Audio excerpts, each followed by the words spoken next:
ఛత్తీస్గఢ్ రాష్ట్రంలో దండకారణ్యంలో ఉన్నటువంటి మావోయిస్టుల్లో అగ్రనేత అయినటువంటి హిడ్మా మరణంతో ఈరోజు ఎంతోమందికి ఒకవైపు సంతోషంగా ఉన్నప్పటికీ మరికొంతమందిలో బాధలు కూడా ఇప్పటికీ కలసివేస్తున్న నేపథ్యం కూడా కనిపిస్తూ ఉన్నాయి. ముఖ్యంగా చూసుకుంటే 2021లో దండకారణ్యంలో పోలీసులు ఎదురుకాల్పులో మరణించినటువంటి విజయనగరం జిల్లా వాసి అయితే ఈరోజు ఆ కుటుంబంలో ఇప్పటికీ కూడా ఆ కన్నీటి శోకం ఇప్పటికీ అలా గుర్తు చేస్తున్న నేపథ్యం కూడా ఉంటున్న నేపథ్యం కూడా కనిపిస్తున్నాయి. ముఖ్యంగా మనం చూసుకుంటే ఏదైతే ఈ దండకారణ్యంలో ఎదురుకాల్పుల్లో చనిపోయినటువంటి రౌతు జగదీష్ కుటుంబం వద్ద అయితే ప్రస్తుతం అయితే మనమైతే ఉన్నాం.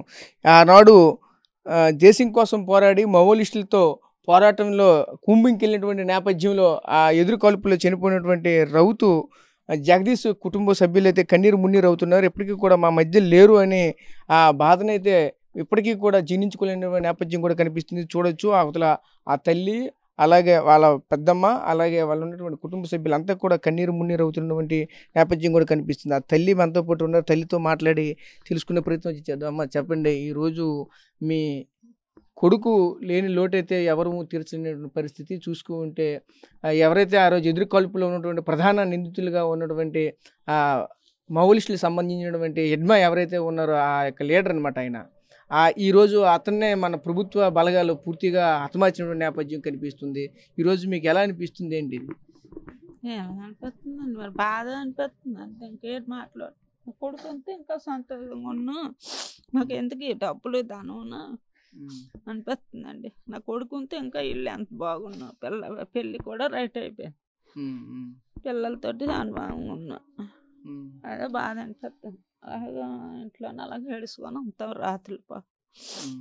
మరి ఎక్కడికి వెళ్ళాలనిపించదు, ఏ చేయాలనిపించదు, నాకు అదే బాధ.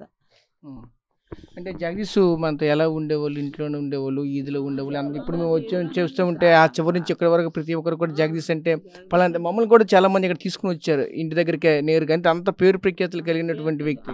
ఇంకా అర్థమవుతంగా తిరిగి కొంచెం పెంకుతనం అయితే మాకు మనసు ఎరిగిన మంచోడు. 24 గంటలు నాతో ఫోన్లో మాట్లాడేవాడు.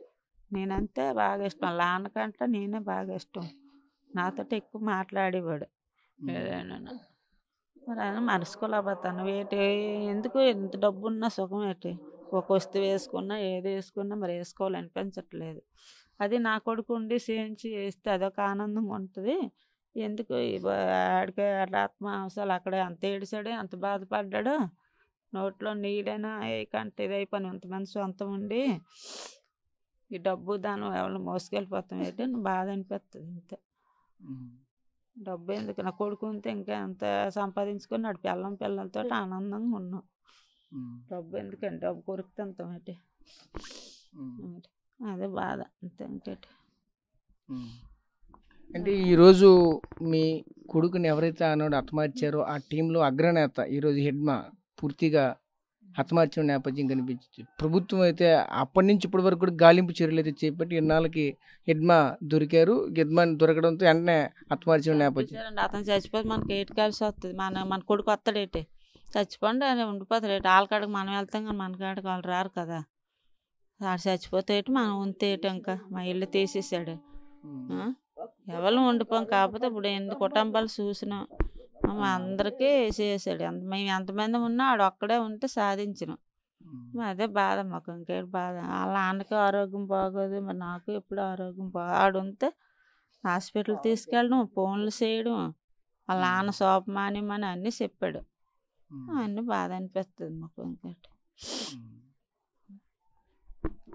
జగదీష్, రౌతు జగదీష్ పెద్దమ్మ కూడా ఉన్నారు, అంటే వాళ్ళ బంధువే. ఏమంటారు ఆవిడ మాట్లాడి తెలుసుకుందాం. అమ్మ చెప్పండి, ఎలా అనిపిస్తుంది ఈరోజు చూస్తే? వాళ్ళ ఎవరైతే ఆ రోజు మీ రౌతు జగదీష్ని ఎవరైతే హతమార్చారో ఈరోజు ఆ బ్యాచ్ని అంతా కూడా మన భద్రతా బలగాలు పూర్తిగా హతమార్చిన నేపథ్యం కనిపించింది. దీన్ని ఎలా చూడాలి? చాలా బాధగా ఉన్నదండి. నోటు తీరలేదు, 20 సంవత్సరాలు 27 సంవత్సరాల కొడుకు ఎంత బాగా చూసుకున్నాడు. మా కుటుంబాలందరూ చాలా బాగా చూసుకున్నాడు. చాలా బాధగా ఉంది, ఇంతంత బాధ కాదు. అందరికీ గుండెల్లో నొప్పులు వచ్చి వాడి నుంచి బాధపడ్డాను.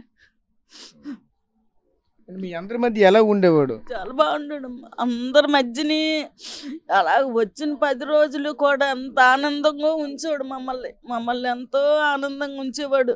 వచ్చిన 2 ఇగో మా మేనల్లుడు అండి వాళ్ళ తమ్ముడు అతను మాట్లాడితే చాలా బాధగా ఉన్నదండి మాకు. ఇప్పటికీ కూడా తలుసుకుంటే మాకు నిద్రలు పట్టవు, తినబుద్ధి అయ్యేది. అంత బాధని ఇంక మరి జీవితంలో చూడలేదండి. అంత బాధగా ఉన్నది. 24 గంటలు తలుసుకున్న రోజే లేదండి. 24 గంటలు.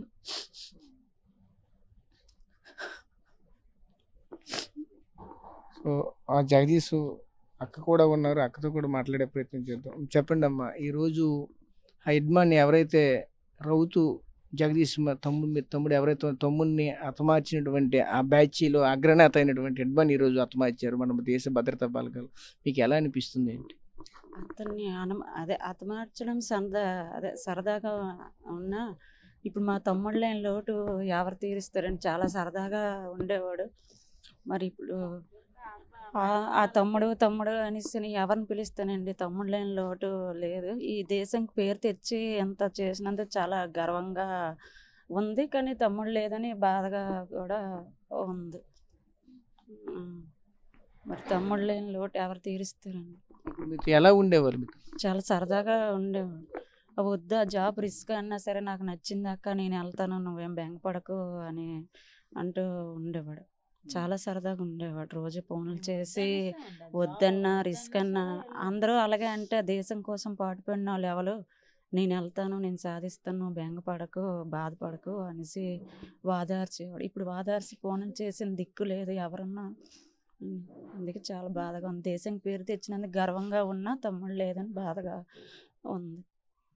జరిగినటువంటి ఘటన ఇప్పటికీ కూడా మర్చిపోలేని పరిస్థితి. చూస్తూ ఉంటే అంతా కూడా కన్నీరు మున్నీరు అవుతున్న నేపథ్యం కనిపిస్తూ ఉన్నది. ఇప్పుడు ఎలా చూడాలి? ఈరోజు చూస్తూ ఉంటే ఆ రోజు జగదీష్ని ఆ ఎదురు కాల్పుల్లో చంపేసినటువంటి వ్యక్తి ప్రధానంగా ఉన్నటువంటి ఎవరైతే యడ్మాన్ కూడా ఈరోజు మన దేశ బలగాలు పూర్తిగా హతమార్చిన పరిస్థితి కనిపిస్తూ ఉంది. దీన్ని ఎలా చూడాలి? ఇది దేశం చాలా హర్షించదగ్గ విషయం. ఇది తొలిసారి కాదు. గతంలో 2-3 సార్లు ఇలాగ ట్యాకిల్ చేసి ఒకసారి 27 మందిని, ఒకసారి 22 మందిని, ఇంకొంతమందిని చాలా మంది చేశాడు. అతన్ని పట్టుకోవడానికి చాలాగా ప్రయత్నించారు. కానీ అందులోనూ ఇప్పుడు పట్టుకునే సమయంలో నా మేనల్లుడు అందులో లేడని చెప్పేసి నేను బాధపడుతున్నాను. అయినా సరే అతను చేసిన సేవలకు గాను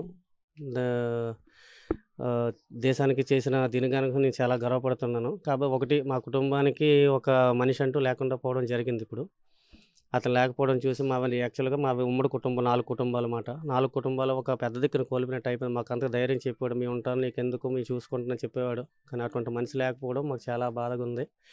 అలాగని హెడ్మా చనిపోయినందుకు ఒక విధంగా అతన్ని హతమార్చిన వీర సైనికులకి నా జోహార్లు.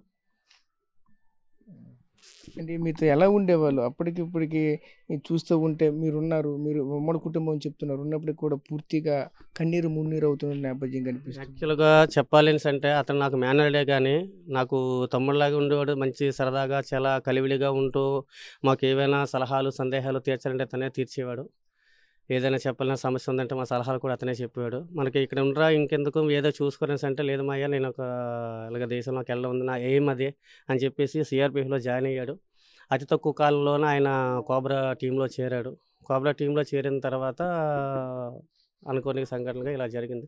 ఇంతకుముందు చాలా ఆపరేషన్లకు వెళ్ళాడు. మీకు ఎందుకు, నేను ఎన్ని ఆపరేషన్కి వెళ్ళి ఇదివరకు చేసుకొని వచ్చారు, ఇది కొత్త ఏం కాదని చెప్పేసి అన్నాడు.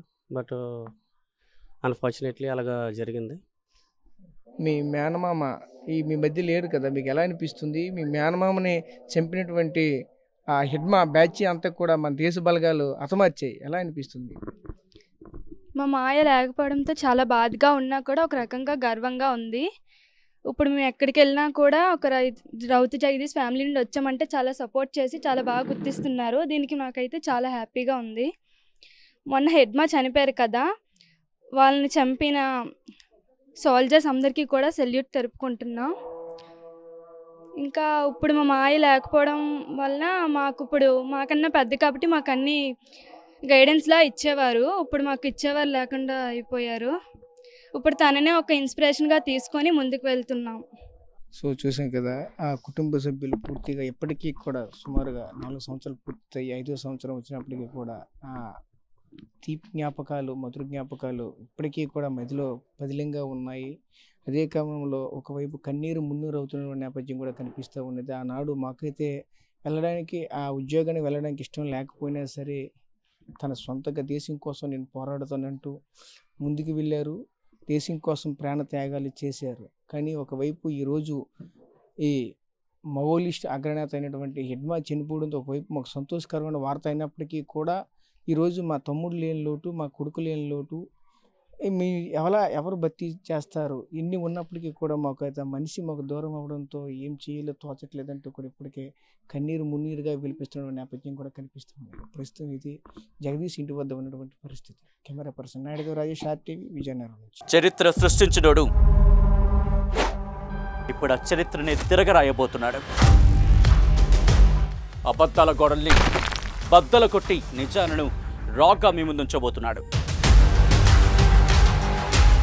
నిజమైన వార్తల కోసం వెంటనే డౌన్లోడ్ చేసుకోండి రా యాప్ని.